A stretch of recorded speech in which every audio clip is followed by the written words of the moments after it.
Bom dia pessoal, sejam muito bem-vindos a mais uma live do Hospital Hipo. Essa semana é a Semana do Sono. Amanhã, dia 19, é o Dia Mundial do Sono e a gente está aqui hoje para poder falar com vocês um pouquinho sobre esses distúrbios. A gente vai falar sobre a polissonografia, que é o exame do sono, e a gente vai falar também sobre a insônia, que é uma queixa muito comum, ainda mais agora, nessa época que a gente está vivendo, de pandemia e toda essa situação. Eu sou a doutora Cíntia Felício Adriano Rosa, eu sou médica, eu sou otorrino, sou especialista em medicina do sono, faço parte do laboratório de sono aqui do Hospital Hipo, e está comigo hoje aqui o Dr. João Guilherme Borgio, que é médico, psiquiatra, especialista em medicina do sono também é médico do laboratório de sono aqui do Hipo e é professor de psiquiatria da Universidade Federal do Paraná. Vamos começar falando então, João, sobre o exame do sono, sobre a polissonografia. A polissonografia que é feita no hospital é uma polissonografia que a gente chama do tipo 1. É uma polissonografia completa, onde um técnico vai ficar acompanhando o exame durante a noite e a gente vai poder monitorar algumas variáveis para que a gente possa definir o distúrbio do sono, o problema que você está tendo. Então são colocados sensores na cabeça para que a gente possa identificar as fases do sono, avaliar a qualidade do seu sono, se está tendo muito micro despertar, se o sono está muito quebrado, né? A gente também vai colocar sensores para avaliar a parte da respiração, então saber se você está tendo apneia do sono, por exemplo. É colocado um sensor para identificar o ronco. São colocados sensores para a gente avaliar o esforço respiratório, então sensores que ficam aqui no tórax, no abdômen, para a gente poder diferenciar o tipo de apneia. É colocado um sensor também para a gente verificar a oxigenação durante o seu sono, um sensor que a gente vai avaliar o ritmo e a frequência do coração, são colocados sensores nas pernas também para a gente poder identificar os movimentos periódicos, né, excessivos de membros, e também a gente pode avaliar o bruxismo do sono, então são colocados sensores na face, aqui no músculo masseter, e a gente pode estar contando esses eventos e colocando isso no laudo. Tudo isso vão gerar várias páginas no exame que a gente vai poder interpretar, avaliar a qualidade do teu sono e fornecer um laudo, então, para o médico e para você poder saber do seu problema. O hospital faz exames, inclusive, em crianças, então a gente tem aqui uma equipe, médicas especializadas em sono infantil e a gente faz, inclusive, em recém-nascidos. E para quem que deve ser indicado esse exame, então? Para os pacientes que têm, por exemplo, uma suspeita de apneia do sono, aquela pessoa que ronca muito, que às vezes a pessoa que está do lado já percebeu que tem pausas na respiração durante o sono, que tem muito cansaço durante o dia, a gente pode pedir esse exame para a gente poder verificar o que está acontecendo à noite, quantas vezes está parando de respirar e a gente poder definir a gravidade do teu problema. Pessoas que têm distúrbios comportamentais do sono, as parassonias, então pacientes que têm sonambulismo, despertar confusional, muitas vezes a gente tem que fazer um diagnóstico diferencial de outras condições neurológicas, pacientes que tenham, por exemplo, uma sonolência excessiva durante o dia, para a gente poder diferenciar se é uma apneia, se é às vezes movimentação de perna, o que está acontecendo com aquele paciente. A gente também pode fazer o exame do sono para a gente poder verificar o tratamento de algum problema, por exemplo, da apneia. Então o paciente fez uma cirurgia e a gente vai verificar como que ele ficou depois daquele procedimento, ou o paciente que está usando o aparelho intraoral para ronco, por exemplo. Também o exame pode ser feito para a gente fazer a verificação da pressão do CPAP, que é um exame, um tratamento que a gente utiliza na apneia do sono. Então nessa noite a gente faz uma titulação. A gente vai verificar durante a noite com aqueles sensores de polissonografia qual a pressão que é necessária para a gente poder vencer essa resistência da apneia do sono. Então, acho que é muito importante a gente entender que é um exame que não é um exame que provoque dor, isso é importante. Então, às vezes é uma preocupação que o paciente tem. Puxa, Cíntia, será que eu vou conseguir dormir o suficiente, 8 horas, para que eu possa ter um resultado? E, na verdade, o que a gente percebe, né, João, é que não precisa. Então, às vezes, aquela quantidade que você dormiu no laboratório já é suficiente para a gente poder fazer um laudo e poder dar o diagnóstico do seu problema. Então, isso é bem importante. Eu acho que a gente pode colocar também, né, João, que existem diferentes tipos de polissonografia. O hospital também oferece uma polissonografia domiciliar, mas ela é diferente do que a polissonografia que é feita aqui, né? Sim, como a polissonografia pretende acompanhar uma noite o mais ideal possível, igual o que o paciente tem em sua casa, depois surgiram outras formas, que é a polissonografia tipo 2, onde são utilizados praticamente quase todos os mesmos sensores da tipo 1, porém é realizado na casa, na própria cama do paciente, e a do tipo 3, em que são utilizados sensores respiratórios, as faixas torácica e abdominal e um sensor de oxímetro no dedo. Esse exame tipo 3, o Hospital Hipo oferece para alguns pacientes que estão indicados para fazer esse exame com a suspeita de apneia. As outras indicações que a Cíntia citou, de doenças neurológicas ou parassonias, esse exame não está muito indicado porque ele vai focar na parte respiratória.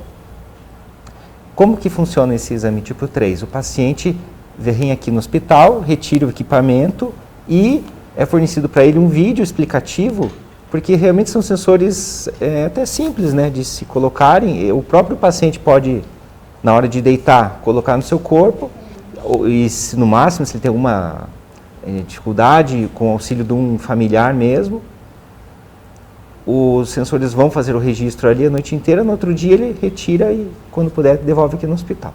Além desse, existe uma polissonografia do tipo 4, em que é usado apenas um oxímetro no dedo a noite inteira e vai registrando essa variação da oxigenação do sangue ao longo da noite. Para alguns casos também está indicado. Eu acho que agora, então, já explicando bem o que é o exame do sono, as diferenças que tem de indicação, tudo, a gente pode entrar no assunto da insônia. E é interessante porque, apesar de a gente estar falando da polissonografia e da insônia, normalmente elas não se relacionam, né? O João vai explicar um pouquinho pra gente, não é para todo mundo que tem insônia que tem que fazer esse exame. A insônia é uma queixa muito comum de sono, ainda mais nessa situação, né, que a gente está vivendo. Então, algumas pessoas têm uma sonolência, um cansaço, porque dormem pouco, mas isso não significa que é insônia. Então, a maior parte da sonolência ela é por uma privação voluntária.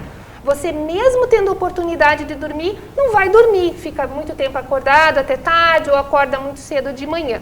O que a gente está falando quando fala da insônia é quando você tem essa oportunidade, mas mesmo assim você não consegue. Então tem dificuldade em começar o sono ou em manter o sono, então acorda muitas vezes, tem dificuldade em voltar a dormir ou acorda muito cedo de madrugada, muito antes do horário que você gostaria. Isso vai gerar um cansaço. Então, insônia normalmente tem mais cansaço do que sonolência, né? Do que a gente vê no paciente com apneia, uma irritabilidade, mais chance de erro em tomadas de decisões, então falta de concentração. Então, a insônia realmente é uma situação que atrapalha muito quem sofre com o problema e a gente sabe que tem tratamento, tem como melhorar. Acho que a gente podia colocar, né, João, o que a gente, quando o paciente nos procura, se precisa fazer algum exame, qual é o tratamento que a gente indica nesses casos?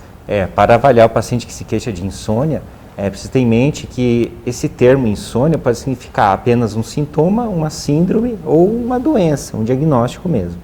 Então, a insônia como sintoma, qualquer um de nós vai apresentar um momento da vida que é aquela dificuldade de iniciar, manter ou acordar no horário desejado. Já a síndrome de insônia é quando essa dificuldade é acompanhada por outros sintomas, como o cansaço durante o dia, pensamentos excessivos, preocupações com o sono e queda do rendimento acadêmico e do trabalho durante o dia. Por fim, o diagnóstico de insônia é reservado para aqueles casos em que preenche alguns critérios de acontecer no mínimo 3 vezes por semana e por um período mínimo de 3 meses. Além disso, descartando outras causas comuns de dificuldade para o sono, que são a depressão, a ansiedade e a própria restrição do tempo na cama voluntariamente, como a Cíntia citou. Para isso, então, é importante consultar com um médico especialista em sono, que vai perguntar sobre várias situações ali que pode estar contribuindo para causar ou manter essa insônia, além de outros transtornos do sono. Por exemplo, a síndrome de perdas inquietas é um fator comum que causa dificuldade para iniciar o sono, além das causas psiquiátricas, como ansiedade e depressão. Para avaliar a insônia, basicamente, são essas perguntas feitas durante a consulta.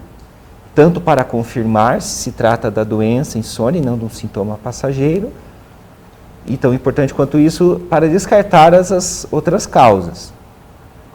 O exame de polissonografia, em caso de insônia, só está indicado quando há suspeita de uma outra causa, um segundo problema que pode estar causando. Comumente é a apneia do sono, mas também pode ser a parassonia, que é das mais comuns ao sonambulismo, ou suspeitas de casos de epilepsia, por exemplo, que são mais raros. Então, não é para todo paciente que se queixa de insônia que é indicada a polissonografia. O tratamento da insônia vai se basear também em mais de uma abordagem. A primeira delas, e que está indicado até para todos nós, na verdade, é a higiene do sono, como a gente fala. Então, higiene do sono quer dizer de manter uma rotina e hábitos saudáveis relacionados à hora de dormir, como ter horários regulares, ter um ambiente agradável, com o mínimo de luz possível, até com o uso de blackouts nas janelas, mínimo de ruído também, seja uma parte mais calma da casa. Outras condições importantes é evitar o uso de cafeína perto da hora de dormir, de bebidas alcoólicas, do cigarro e também de comer comidas muito volumosas, né? Comer muito perto da hora de dormir. Manter horários regulares. Então, é importante ter rotina de acordar, manter o horário de acordar nos mesmos horários todos os dias e também de ir deitar. Hoje em dia é muito importante se evitar o uso de telas, seja celular, notebook ou televisão dentro do quarto, e também de se fazer atividades estressantes perto do horário de dormir. Então, procurar resolver uma coisa do trabalho antes e deixar para aqueles últimos minutos ali perto da hora de dormir uma coisa relaxante, um livro mais calmo ou programas, seriados mais tranquilos. Bom, esse uso de telas hoje em dia é um problema até para as crianças, né? Então, além de restringir o tempo durante o dia que as crianças têm acesso a esses aparelhos, é importante também o momento que ela vai utilizá-los. Então, no mínimo, 1 hora antes do horário de dormir, os pais têm que tentar desligar o aparelho. Mesmo assim, durante a noite, buscar diminuir o brilho, colocar aqueles filtros de luz azul. Hoje em dia, a maioria desses novos aparelhos já vem com essa opção. E para nós também, procurar programar ali no celular, que a partir de um determinado momento tem o filtro azul e diminuição do brilho. Além disso, evitar usar esses aparelhos dentro do quarto. Então, assistir, pôr as mensagens em dia na sala e quando for a hora de dormir, reservar aqueles minutos para você. Desliga o aparelho, vai no banheiro, troca de roupa, vai fazendo atividades relaxantes com as crianças, que isso é a melhor forma de ensinar o nosso inconsciente de que está começando o processo do sono. Isso vai ajudar o teu cérebro a pegar no sono. Aí, como outras opções de tratamento, existem as terapias, né? Psicoterapia, cognitivo-comportamental e outras abordagens também ajudam na insônia, porque a insônia pode ser encarada como um distúrbio de hiperalerta. Então, o paciente que tem insônia, ele está com o cérebro mais ativado no momento que deveria estar descansando. E isso acontece não só de noite, mas durante o dia. Então, geralmente, é uma pessoa mais preocupada, hiperativa, agitada, não só mentalmente, mas só parte do sistema nervoso autonômico também. Então, essas terapias ajudam o organismo como um todo funcionar de uma forma menos, sair do 220 de uma forma mais calma. E como uma terceira opção, existem os medicamentos, vários medicamentos para o tratamento da insônia, e realmente tem que ter uma avaliação com o médico para ver qual que é o melhor, porque esses medicamentos, quando indicados, vão requerer um uso por alguns dias, e eles trazem alguns efeitos colaterais, como possibilidade de dependência, de perda do efeito ao longo do tempo, que a gente chama de tolerância, problema de memória, problema de desempenho. Então, não são remédios tão simples para se prescrever. Não dá para pegar do vizinho. E tem que estar sempre incluído no tratamento completo. Isso, perfeito. Eu acho que isso é bem importante. Então, normalmente o que a gente percebe, tudo isso que o João colocou super bem, é que às vezes o paciente nos procura e quer uma resposta, um tratamento muito rápido. As pessoas querem um botão de liga e desliga para dormir, né? E isso não acontece, isso não existe. Então o sono, ele vem num processo que ele precisa de toda uma mudança de estilo, de comportamento para que a gente consiga dormir. Você já está sofrendo com a insônia há um tempão e você de repente quer uma mágica e isso não acontece. Aí às vezes a pessoa fala, Cíntia, eu já fiz tudo isso que você falou, mas fez por quanto tempo, né? Fez o suficiente? Então isso é muito importante. Eu sempre falo para os meus pacientes que mudar os hábitos de vida, mudar esses hábitos que a gente faz errado, que se tornam inimigos do sono, mudar não é difícil, o difícil é decidir mudar. Então, se a pessoa já está ali, já é um excelente caminho para a gente fazer tudo isso que o João falou. E como mãe, assim também, a dica que eu dou é que esses aparelhos, esses tablets, eles têm configurações. Então, a gente pode ir lá colocar o determinado tempo que a criança vai ficar naquele período e o horário, inclusive. E com o tempo, a criança vai acostumar que ele desligou e realmente não tem e não vai poder usar mais. Isso é muito importante. Então, acho que a gente, como ser humano, né, a gente tem que entender que a gente precisa desse processo da luz, do escuro para dormir, como o João colocou, e a luz elétrica tem 150 anos, então a gente não teve uma adaptação genética para que a gente pudesse ficar com o celular na cama até determinada hora. Até eu falo para os pacientes, olha, carrega o teu celular, assim como o João falou, longe do quarto, não fica no meio da noite querendo ver mensagem. Isso é muito importante. Eu acho que isso a gente tem que ter essa consciência de que antigamente o sono era até uma coisa meio mística, né, espiritual, os sonhos, e a gente sabe que não, ele é um processo até ativo, que a gente desenvolve, que a gente produz hormônios, desenvolve a memória, então que ele é muito importante. Acho que o nosso resumo a gente podia dizer que o sono saudável a gente tem que dormir uma quantidade certa, respeitar o nosso ritmo e também ter qualidade, né, ter bastante sono profundo. Acho que isso é muito importante. A gente tem perguntas? Vamos lá. Então, a primeira pergunta é: o exame do sono é indicado em quais situações? Então, eu falei no comecinho da live. Então, é indicado para pacientes que têm suspeitas de distúrbios do sono, como apneia, parassonias, pacientes que têm os sintomas como sonolência, um cansaço excessivo, que a gente pode desconfiar de um problema do sono. Quando a gente quer verificar um tratamento que a gente fez, né, para apneia, por exemplo, ou para titular o aparelho de CPAP. Ouvi dizer que existe a polissonografia domiciliar. O João já explicou super bem, né, também, que existem, então, exames que podem ser feitos em casa. E em casa é importante lembrar que eles são diferentes. Ó, para você. Tem mais uma pergunta que é: estou muito ansiosa de uns tempos para cá e percebi que comecei a ter insônia. Tem alguma dica para que meu sono volte ao normal? Então, é importante caracterizar se essa ansiedade é recente, que está causando uma insônia de curta duração. Isso vai ser um tipo de abordagem, até pode ser usado alguns medicamentos para poucos dias, né?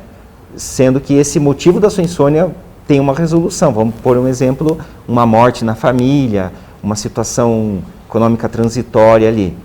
Porém, se, apesar da resolução dessa causa da sua ansiedade, passa, mas você continua ansiosa, pode transformar numa insônia crônica. Então é importante diagnosticar essa ansiedade e tratar o transtorno de ansiedade. Enquanto não é diagnosticada, siga as orientações de higiene do sono, isso sempre vai ajudar.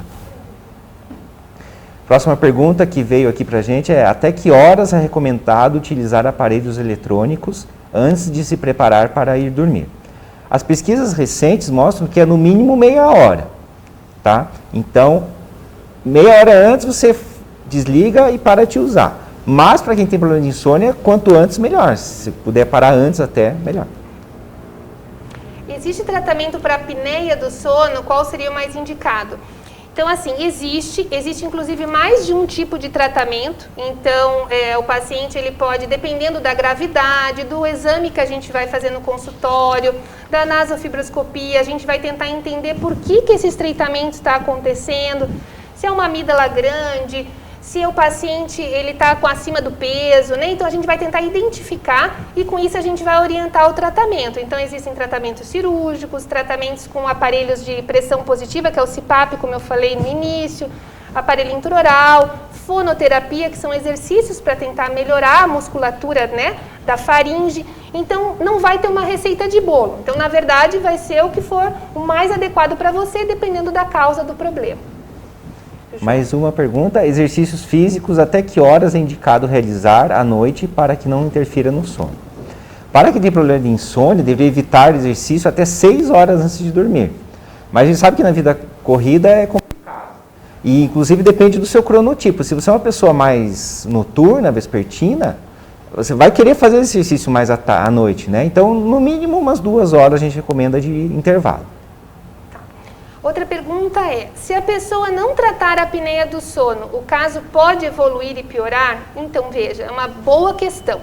Ninguém aparece de repente com 50 apneias por hora, com 60 apneias por hora. Na verdade, acontece um processo que aquele estreitamento, a vibração que ocorre quando a gente ronca, a vibração do tecido mole, já é um sinal que está tendo um estreitamento da passagem do ar. Quanto mais a gente faz essa ginástica na garganta ruim durante a noite, mas você vai lesionando aquelas células musculares, as fibras nervosas, e você aumenta, assim, a chance de você piorar o quadro da apneia. Além disso, com o próprio processo de envelhecimento, o tônus, a força da musculatura também vai diminuindo, e também acontece um outro ponto, né? A apneia, como a gente já falou em outras lives, ela é uma doença que ela provoca várias consequências metabólicas. Então, fica um círculo vicioso. Então, o paciente começa a ganhar peso porque dorme mal, tem mais chance de desenvolver diabetes. Então, acontecem problemas que é como se ficasse piorando aquela situação. Então, de fato, é importante fazer diagnóstico e tratar o problema. Mais uma pergunta, ouvi dizer que a boa alimentação e bons hábitos ajudam a melhorar a qualidade do sono. Isso é verdade? Sim. Não só a boa alimentação na qualidade dos alimentos, mas no horário que são ingeridos e hábitos de exercício físico para você cansar o corpo e ele ajuda a ter um sono mais profundo. Então pode seguir os bons hábitos que ajudam no sono, sim. Outra, é verdade que o cigarro pode prejudicar a qualidade do sono, gerando até insônia? Sim, porque a nicotina tem um efeito estimulante no sistema nervoso central. Então eu sei que para quem é tabagista, né, fala assim, pare de fumar, para várias outras situações vai te ajudar. Mas então, se você procurar fumar o último cigarro de tarde, evitar fumar de noite já ajuda. Infelizmente acontece muito, né? Às vezes a pessoa trabalha o dia inteiro, ela não pode ir no trabalho e ela quer fazer isso antes de dormir e atrapalha bastante. Eu acho que podia a gente linkar nessa pergunta até do álcool, como você comentou, que as pessoas, né, acabam querendo usar o álcool como um indutor de sono para aliviar uma ansiedade, né, João? Mas a gente sabe que ele pode até no momento começar a induzir, mas que o teu sono depois dele, quando ele for metabolizado o álcool no organismo, o sono vai ficar muito ruim. Porque ele inibe um estágio importante do nosso sono, que é o chamado estágio REM, dos sonhos. Então, assim, além dos riscos, né, da dependência, então a pessoa começa tomando uma dose, de repente já tendo que tomar muito mais da bebida para produzir aquele mesmo efeito, né? Então, ou seja, não ajuda de forma alguma no sono. Outra pergunta é, quem ronca pode ter apneia do sono também? Sim, isso é bem importante a gente falar que o ronco, muitas vezes, ele é um sinal de alerta. Então, às vezes a pessoa até mora sozinha, ou ela nem percebe, né, essas pausas respiratórias, e pelo fato do ronco ficar muito frequente, a gente pode começar a ter uma pista de que a apneia do sono pode estar envolvida. Mais uma pergunta, o que é a higiene do sono? É esse conjunto de bons hábitos e comportamentos que vão levar a uma melhora do sono. Não é higiene no sentido de limpeza, mas é uma limpeza comportamental, vamos dizer assim. Perfeito. O que o exame de polissonografia mede? Então, o exame de polissonografia, ele serve para diagnosticar vários pontos, né? Então, desde os distúrbios de parassonia, como a gente colocou, mas ele também é muito usado e é uma das, talvez, uma principal indicação para paciente que tem essa apneia, como a gente falou. Então, a gente vai quantificar quantas vezes durante a noite ocorrem essas pausas respiratórias. E a gente segue alguns critérios quando a gente está lendo o exame, para que a gente possa definir que realmente é um evento de apneia ou hipopneia, que é quase uma apneia do sono. E essa quantidade de vezes que vai aparecer para a gente no laudo, a gente vai poder utilizar como um critério de gravidade. Se é normal, se está normal, se é leve, moderado ou grave. Agora estão perguntando se a meditação pelo celular antes de dormir pode. Ótima pergunta, porque a nossa briga com o celular é por dois motivos. A luz, que a gente não deve se expor à luz de noite, se fica exposto àquela luz, e atividades excitantes, como jogos ou um filme de terror, por exemplo. São essas duas coisas que são ruins no celular. Agora, a meditação, você deixar o celular, né, esses programas de meditação já não emitem muita luz. É só aquele barulho relaxante, aí sim. Se você ajustar o volume, o tempo, como vem ali orientado, pode ajudar sim a quem tem problema de insônia. Ó, João, para você. Quais cuidados devo tomar ao utilizar pílulas para dormir? Então, tem vários tipos de pílulas para dormir, mas, no geral, são riscos de dano cognitivo, ou seja, problema no dia seguinte de memória, de reflexos, de funções executivas. E riscos de ficar dependente. Você começar tomando um comprimido, daí passa um tempo, passa para 2, passa para 3, daqui a pouco você está precisando tomar 5, 6 comprimidos para poder dormir. Então, são arriscados sim. Cochilos durante o dia interferem na qualidade do sono à noite? Sim, né? Então, na verdade, fazer o cochilo não é um problema. O problema é a quantidade, o tempo que você vai cochilar e o momento que você vai cochilar. Então, não dá para cochilar muito mais que uns 30 minutos e também não muito perto da hora de dormir, né, João? Porque 30 minutos é um número mágico para a gente, onde você vai ter estágio intermediário do sono, mas não aquele estágio profundo do sono, que vai fazer com que você, ao acordar da soneca, fique até um pouco, demore para pegar depois, né, uma certa inércia do sono, e prejudica ter estágio profundo lá no mesmo dia à noite depois. Perfeito. Bom, a pergunta é: o que é catatrenia? Tem tratamento? Catatrenia é uma situação rara, né, na qual o paciente passa a emitir sons muito intensos, estridentes durante a noite. Parece ronco, mas não é. Ele acontece durante a noite inteira e para avaliar, na polissonografia tem como avaliar, até pelo exame clínico também. E é uma situação rara, mas tem como fazer tratamento. Quanto tempo em média é necessário para ter qualidade do sono? Então, na verdade, existe uma variação individual. Então, existe uma média aí de 7 a 8 horas que a gente coloca como uma média da população, mas existem os curto-dormidores, que são pessoas que vão precisar menos e vão ficar bem, mas com certo limite também, né? E tem os que vão ter uma necessidade maior de sono para ter a mesma sensação de qualidade no dia seguinte. O que se sabe de grandes estudos epidemiológicos, que quem dorme menos de 6 horas por noite vai ter problemas ao longo prazo. Exatamente.